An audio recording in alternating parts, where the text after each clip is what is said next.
What's up, everyone? Welcome to Mistic Reacts. Today we are reacting to another video by Defunctland, and today we are reacting to Defunct TV, the history of the big comfy couch. Now, I remember watching this when I was younger, but I don't remember anything other than the clock that she would position herself to be like the hands of the clock, and that's basically all I remember about the show. I do not remember a lot of shows from my childhood, but make sure to check out his video down below. And yeah, let's get on into it.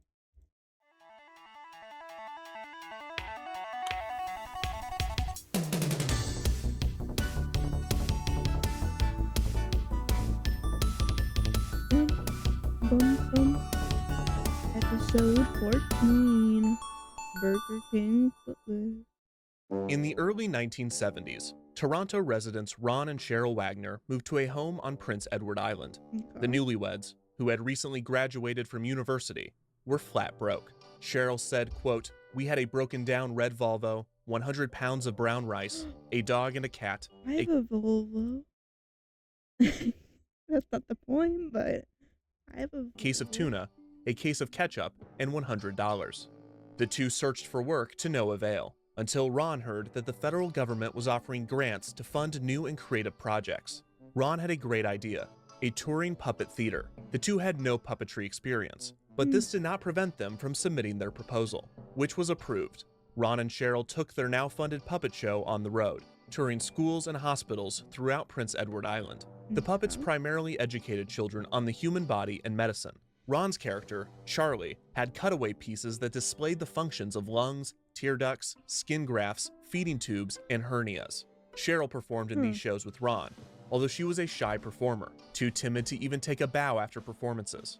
Ron and Cheryl's act soon evolved into the Maritime Clown and Puppet Company, when Ron added a clown character named Happy Trash Picker to the act. Despite initial apprehension, the bashful Cheryl donned a big blue nose and grease paint makeup herself, in order to portray Harry Trash Picker's sister, Slossie. Cheryl was surprised at how much she enjoyed performing as the clown, and it wasn't long until the Wagners were touring thousands of schools and hospitals throughout Canada. Unfortunately, the intense schedule and low pay became too stressful for the couple, who were also simultaneously raising a son and a daughter. Ron and Cheryl separated in 1980, and Cheryl was left with no job and 2 children to care for. As luck would have it, in 1982, a new puppet production was set to film in Toronto, and Cheryl wanted to audition. She drove to the city and auditioned alongside 300 puppeteers for just 10 spots. But Cheryl's talent was evident, and she landed the part. The television show was named Fraggle Rock. Cheryl would puppeteer various characters on the show, as well as voice and puppeteer Ma Gorg. She would also write hand for Candace and Convincing John, the 2 characters that Jim Henson himself would perform on the show. Cheryl worked for 5 seasons on Fraggle Rock, puppeteering for all 96 episodes of the series. At the time, she also performed on the Canadian children's show Today's Special as the puppet Mrs. Pennypacker. A pennypacker tea party is a tea party to the nth degree. A pennypacker tea party is delightful as can be. After both series concluded, Wagner would find work on the Canadian television staple Mr. Dressup. While she enjoyed puppeteering, Wagner dreamed of writing for television. She was able to write an episode of another Canadian show, Under the Umbrella Tree, and she was hoping to write more. As 1990 approached, one of her friends, choreographer and fellow clown Grindel Kucherka, asked Cheryl to develop an idea for a show that she could perform in. Wagner began to brainstorm ideas and was struck by the idea of a clown and a couch. Wagner fondly remembered the large, comfortable couch that her family had kept at their house for years, and with increasing concern of the effects of TV on children, she liked the idea of a television show with an anti-couch potato message. There was one problem with the concept. At 37, Kucherka was too old for the child clown character that Wagner was developing, so she created a second clown character, a grandma clown, for Kucherka to play. The grandma clown would be named Granny Garbanzo, and she would appear alongside the star of Wagner's show, Lunette. Wagner pitched her idea to fellow Fraggle Rock puppeteers Karen Valou and Rob Mills. Mills had his own production company named Radical Sheep. Valou and Mills liked Wagner's concept, and Radical Sheep's Sheep Shop built a massive 6-foot by 12-foot couch to support the pitch. Mills, Valou, and Wagner refined the show for nearly 2 years. While still performing on Mr. Dressup, Wagner saw potential in a 16-year-old actress named Allison Cllart. Wagner had known Cllart for years, but it had just occurred to her that Cllart might be perfect for the star of her show, Lunette. The young Cllart already had dozens of credits to her name, including voice work on popular animated shows such as Ewoks, Care Bears, My Pet Monster, Madballs, Clifford, and as Veronica on The New Archies, Terry Cloth on Garbage Pail Kids, and Lydia on Beetlejuice. Wagner asked Cllart to portray Lunette in a demo reel for her pitch, which was being referred to as the Big Comfy Couch. The demo convinced the McLean Hunter Television Fund to give Wagner and Radical Sheep funding, and the Canadian children's channel, YTV, agreed to distribute the show. With a budget of approximately 1.3 million Canadian dollars, or around 1 million American dollars, 13 episodes of The Big Comfy Couch would be filmed in Toronto during the summer of 1992. And nearly a year later, on Tuesday, March 2nd, 1993, The Big Comfy Couch would premiere to the joy of preschoolers throughout Canada. Are you ready? Are you ready? Are you ready to clown around? With Lunette and Molly, I'll climb her dolly on the big comfy couch. With a wiggle and a giggle and some goofy friends, the place where silliness never ends. Each episode began with Lunette the Clown sleeping on her big, green, flowery, buttoned couch. The large couch was tattered and featured a few frumpy pillows, a blanket, and an antimacassar. Lunette the Clown, played by Cllart, wore a purple hat and red jumper overalls with buttons on the bottom. Her shirt was patterned with the sun and the moon, and her tights featured thick black and white stripes. The childlike Lunette would speak directly to the audience, as well as to her couchmate, her doll Molly. Molly the doll did not speak, and she expressed herself through head nods, head shakes, arm movements, and picture balloons that could be interpreted by Lunette and the audience. Molly was performed by puppeteer Bob Stutt, a puppeteer that had worked on Fraggle Rock and Under the Umbrella Tree. The premiere episode, Upsy Downsy Day, opened with an injured Molly, who had fallen to the floor during the night. The show's primary setting was the Big Comfy Couch, which created a strong connection between Lunette and her young viewers, as the audience was also likely watching from their couches. The Big Comfy Couch's cracks and crevices had an endless supply of objects for Lunette to dig through. In Upsy Downsy Day, Lunette would find her old bottle while searching for a bandage for Molly. Molly would mock Lunette for acting like a baby, offending her. She took the opportunity to teach Molly that sometimes people need to be left alone. Sometimes you need to be by yourself. By yourself. Molly took Lunette's advice after she lost her red heart balloon.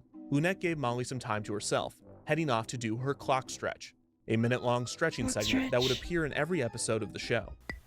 I remember this. I still don't know how she did that stuff. The clock stretch would be just one of the show's many nonverbal segments. Rather than focus on language development like many preschool series at the time, The Big Comfy Couch was tailored to multilingual households, and the show demonstrated communication methods that did not require spoken language. The show was first and foremost about exploring emotions and humanity. Cheryl Wagner said, quote, "We don't do the letters of the alphabet through 26 episodes. Our show is about what it's like to be a human being on this planet. Feelings and development have been a very rich garden for us to harvest." Other characters on the show included the Foley family, a dollhouse family that lived in a small home next to Lunette's couch. The Foleys would consist of Jim and Eileen, and their son Andy. All three would be pantomimed by live actors in full character suits with red clown noses. The energetic Foleys would not speak, but they would make plenty of noise.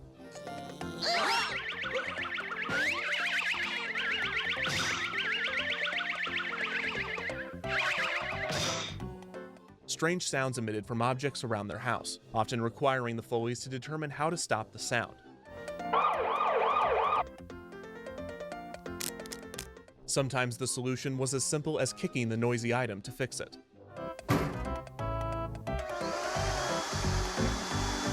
The Foley family segments would end with the family dancing, indulging in their awful eating habits, or sometimes both at the same time. The show also featured a pair of sentient dust bunnies named Fuzzy and Wuzzy. Fuzzy and Wuzzy lived under Lunette's couch, and they expressed themselves through screeches, squeals, giggles, and simple phrases.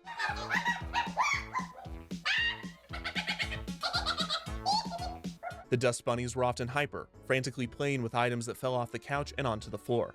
Fuzzy and Wuzzy were puppeteered by Rob Mills and Bob Stutt. While Molly was aware of the woolly dust bunnies' existence, Lunette never saw them and was not sure that they existed. Dust bunnies in the Foley family would stagger appearances in the episodes of Season 1. Another segment with little language, Miss Lunette's Dance Academy, featured Lunette in a large pink tutu and rainbow suspenders, providing dance lessons to live animals or imaginary friends. I had In the bunnies. premiere episode, Lunette would teach an unresponsive trio of bunnies named Eenie, Miney, and Mo how to do the bunny hop scotch. Hop! Come on, guys, you can do it! I'll hop. Now turn! Keep your back straight! Wiggle!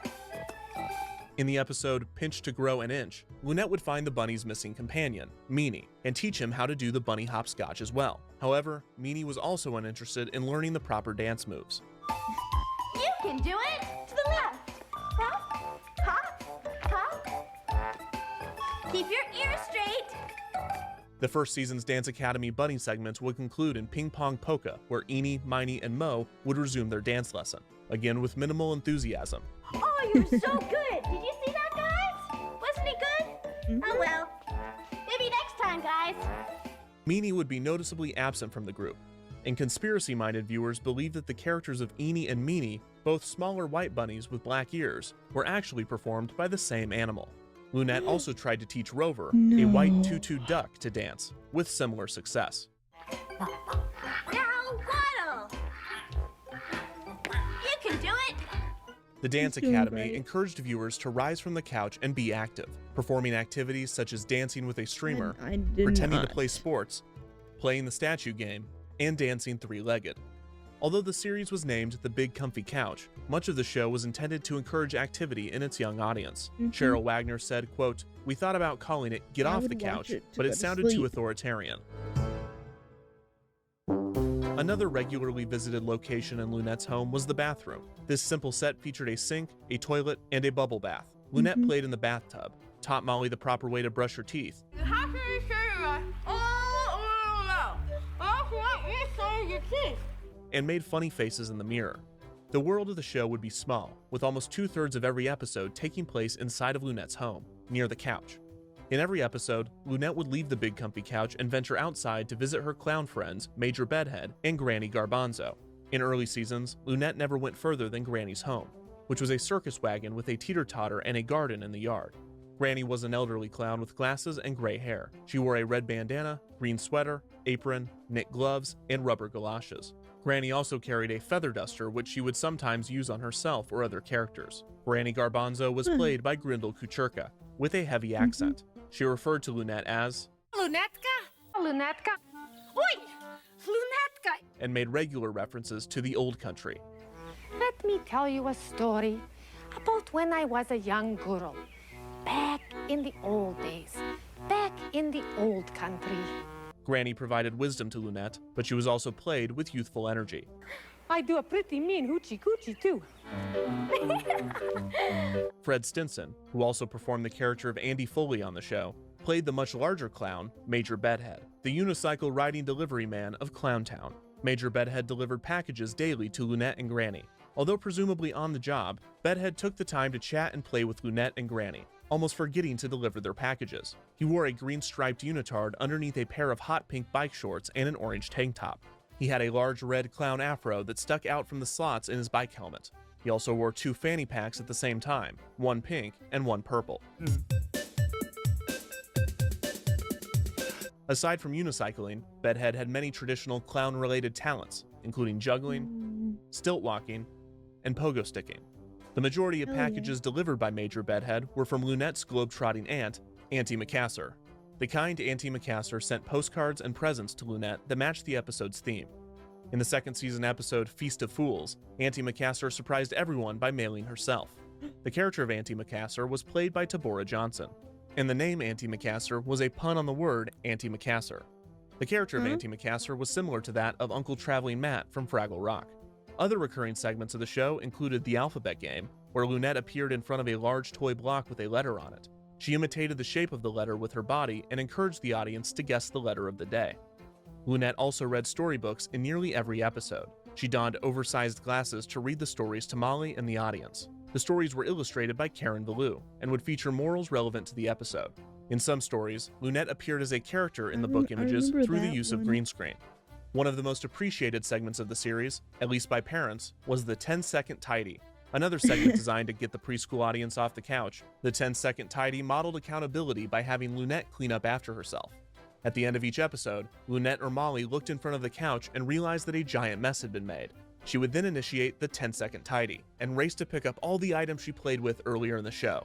Likely losing the earned goodwill of parents, Lunette's tidying mostly consisted of her quickly jamming items under the couch cushions with the assistance of sped-up footage. The first season of The Big Comfy Couch was a huge success. Canadian children couldn't get enough of the show, and parents were happy to have a positive role model in Lunette. A second 13-episode season of the show was funded, and it would premiere in March of 1993. The second season added the character of Snickle Fritz, an orange tabby cat who lived with Granny. Like Molly, Snickle Fritz was nonverbal, speaking only in meows. Also like Molly, he was puppeteered by Bob Stutt. Another character added in Season 2, but in a much more limited capacity, was Mr. Wobbly, performed by actor Gary Farmer in 2 episodes. Hey there, Mr. Wobbly. Is that you? None other. Hello, Granny. How are you today? In the episode Wobbly, the character was introduced as a wandering repairman. He repaired Granny's pot Well, one hole maybe. and Major Bedhead's unicycle, but had no luck with Lunette's wobbly duck toy. But it's not fair. Things aren't always fair. Mr. Wobbly returned for the Season 2 finale, Feast of Fools, as a guest at Granny Garbanzo's beet-based Thanksgiving-esque meal. Well, don't that beat all? I can't wait. After that, he was never seen again. A less noticeable change in Season 2 was Lunette's hair. Bob Blakely of the Calgary Herald would get the scoop that Allison Court had to cut off most of her hair after a friend set fire to it with a butane lighter. Bob reported, quote, he got the flame close to her hair and being dry, it flared up, forcing a mad dash to douse it. Luckily, she wasn't injured. Lunette would have fake hair for Season 2's filming, but most viewers could not tell.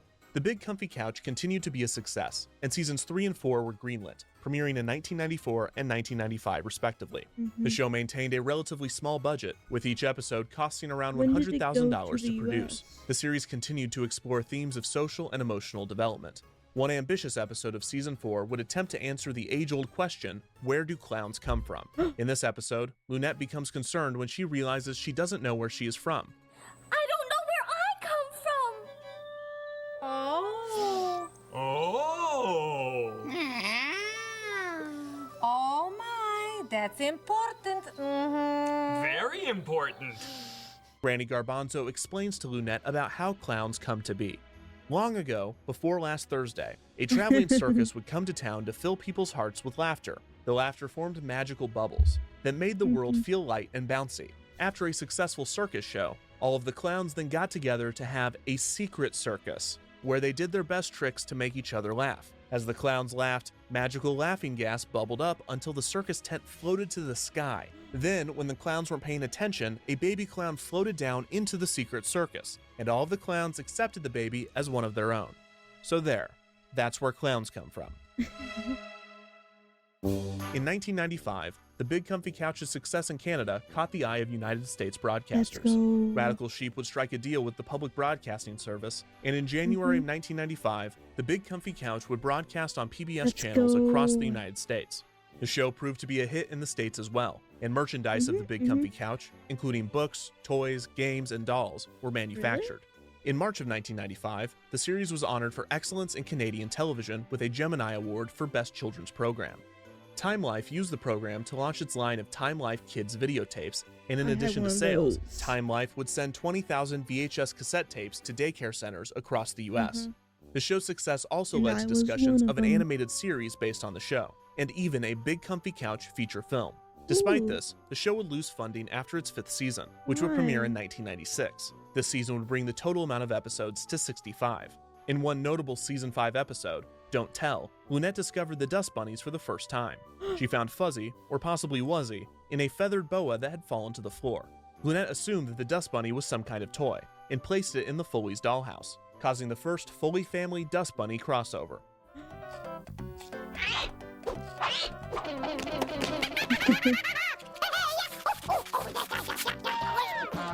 This was the last episode to feature an appearance by the Foley family, but Fuzzy and Wuzzy returned in the final episode of Season 5. This episode featured Lunette telling Molly of a dream she had where she shrunk down and met the dust bunnies beneath the couch. And then I saw the monsters! The show ceased taping in 1996, but the series continued to air on YTV's sister channel, Treehouse TV, and PBS stations throughout the US. The series had turned its lead, Allison Cllart, into a star. Cllart made dozens of public appearances as Lunette, prompting huge lines of fans at each location at which she appeared. She also appreciated the partial anonymity of her role, as it was difficult for children to recognize her out of costume. Prompted by the show's continued success in reruns, a live stage show based on the series was developed in 1998, and Allison Cllart would tour the US and Canada as Lunette. The show would run into 2000. While most everyone believed that the Big Comfy Couch would not produce another episode, its continued success with audiences would prevent this fate. Throughout the late 90s, the Nashville-based Tadpole Entertainment licensed the Big Comfy Couch for over $100 million in merchandise sales. Tadpole's president, John Cherry, still believed in the value of the brand, but without new episodes, many PBS stations had stopped airing the show. Cherry was told by programmers that if there were new episodes of the series, that they would be happy to put the Big Comfy Couch back on the air. In 2002, Tadpole became the distributor of the series, and Cherry ordered a 6th season of 13 episodes, in which Cllart, Wagner, and Radical Sheep would return. Cherry also revived talks for a feature film under the working title Get Comfy, although this would not come to fruition. In the fall of 2003, 7 years after the show's presumed final season, new episodes of the Big Comfy Couch aired. Season 6 featured a few significant changes. Clock Stretch, 10-Second Tidy, and the Dust Bunnies would return, but the Foley family, Miss Lunette's Dance Academy, the Alphabet Game, and Auntie Macassar would not. The couch was also remodeled to feature less tears and more flowers. Another, somewhat noticeable difference from other seasons was that Allison Cllart was 6 months pregnant during filming. Lunette's baggy clothes covered up the baby bump fairly well. Granny Garbanzo, Snickle Fritz, and Major Bedhead returned, and a new character named Uncle Chester was added. Huh? Uncle Chester! Bedhead, Lunette, Granny! Uncle Chester served the traveler role that Auntie Macassar once filled, but Uncle Chester appeared at Granny's much more frequently. The character wore a kilt and a pith helmet with a weather vane on top. He was played by Edward Knuckles. The season also utilized more actors and puppets. During story time, Lunette would read longer stories that were no longer illustrated, but instead took place in a live-action clown town. Most cast members now played multiple roles in episodes, both their original characters and various extras in the Storytime Clowntown segments, like Alphonse. You're probably gonna perm and poop my tail up like a squirrel. Ain't gonna catch me walking around all pretty like some girl. So get up out my face before I wreck the place. Season 6 was another success for the series, as a new generation of preschoolers and parents were introduced to Lunette and the gang. In 2003, the cast performed on a Big Comfy Couch-themed float in the Macy's Day Parade. In 2005, another live show was developed, named Wiggles and Giggles and Goofy Friends, which would tour the US, albeit without Allison Cllart as Lunette. After Season 6, the series was just 22 episodes shy of the coveted 100-episode threshold needed for syndication. Nashville Public Television and Tadpole Entertainment believed that an additional, longer season of the show could be produced, if it was able to incorporate strategies to combat obesity. Cheryl Wagner and Radical Sheep got to work on producing a 22-episode 7th season. However, Cllart would not reprise her role, as she was focusing on raising her child. The team instead cast Canadian theater actor Ramona Gilmore-Darling as Lunette. Gilmore-Darling performed Lunette even more childlike than Cllart had. Hi! You're here! We're ready to play! Right, Molly? Many longtime fans would be disappointed by Cllart's absence, but much of the show's target preschool audience did not notice the change. New segments would be added to the show, including the Cabbage Club Cooking School, where Granny Garbanzo hosted a messy cooking school featuring recipes that should not be tried at home. We started I doubt I watched this season. together. Oh, pickle juice. Major Bedhead encouraged movement through dancing and Clown Chi, as he instructed classes at the Clown Chi Dojo and dancing school. Oh, that's good, Lunette. Nice and smooth, just like in practice. You got the rubs. Now, I'll add the padding. Another addition was Clowndergarten, a school where Lunette taught and played with a group of child clowns. The teacher of the class was also played by Grindel Kucherka. Every time Lunette left Granny's for Clown Town, she would sing a song. Clown Town, we are going to Clown Town. Clown Town, here we come. The theme song was also refreshed for the new season, featuring the new Lunette and various parts of Clown Town. Get ready, get ready, get ready to clown around. Cheryl Wagner continued to be the primary creative force behind the show, and her daughter Harmony would also write episodes for the 7th season.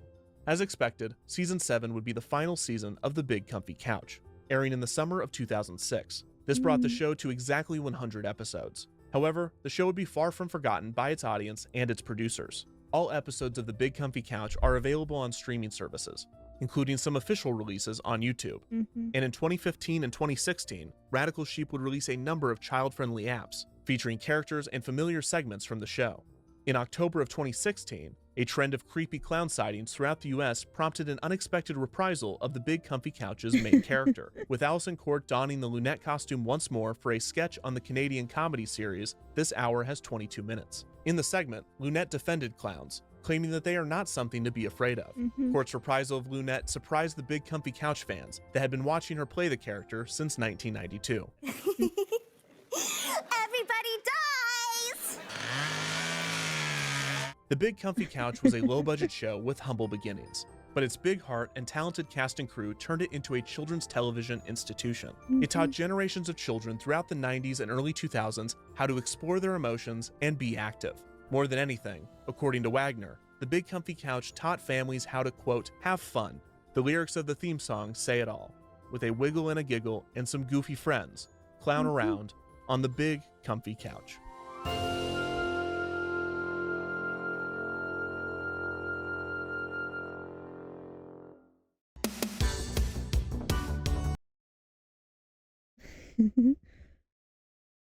I feel so nostalgic and have like a warm feeling. If you enjoyed the video, make sure to check out his video in the description and leave a like and subscribe, and I'll see you in the next one. Bye.